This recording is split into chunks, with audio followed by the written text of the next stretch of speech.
the final question I have for you today is, how do I feel now that the album is released? So of course, the first response is I feel really relieved.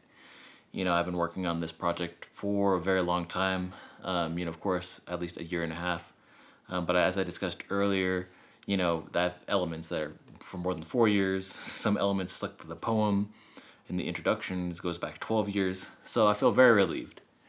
So the response has been a lot different after it's been released than like some of the feedback I got beforehand. So of course, like with the feedback I got beforehand was a lot of artistic criticisms and compositional things.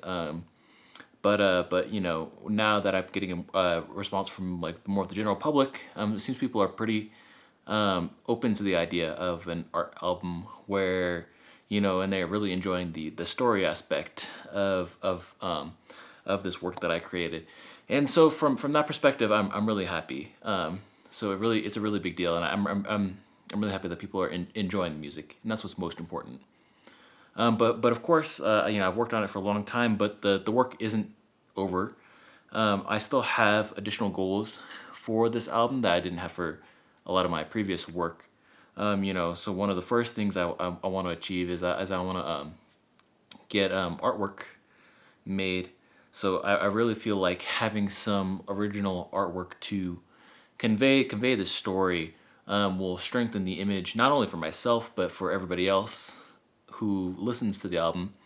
And of course, if if the artwork is strong enough, then that logical next step, and actually something that I'm really passionate about, is I would love for the whole story to become animated.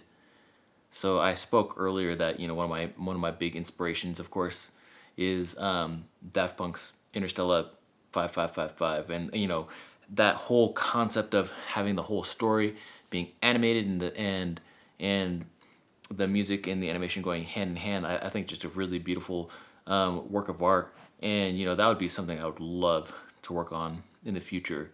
And so those are so that of course I'm not done with the album, and there's a lot of work I want to keep doing in the future, and I'm really excited. So thank you guys for watching all of these videos. I hope if you haven't listened to the album, I hope now you're convinced to at least give it a try, and thank you for your time.